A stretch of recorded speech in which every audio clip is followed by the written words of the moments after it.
Okay, so doing the cervical now. I'm gonna start with the transverse process. So transverse process, just find the spinous process and move about 2 to 3 centimeters either way from the spinous process. And that'll take me to the transverse process. The transverse process is C1. So I start by finding her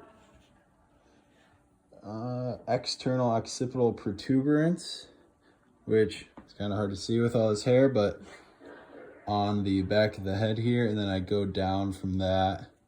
And the first bump I feel is the spinous process of C2. So I just move up from that a little bit and then out. And, oh, there we go. Yeah, maybe. So I find the external occipital protuberance, move down to C2, move up and then out. And that is the transverse process of C1. The TMJ, I follow the mandible up, feel it come up, and where it meets right there is that joint.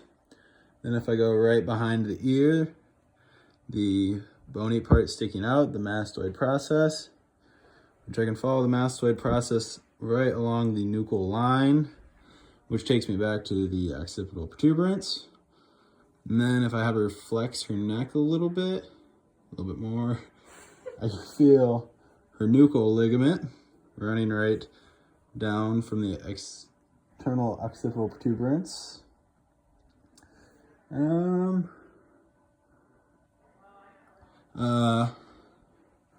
what else we have.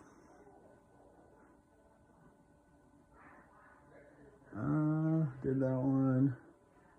Did that one, did that one, did that one, did that one. Did that one, did that one. So the spinous process, just the bumps right along the center of her back. You can feel go down.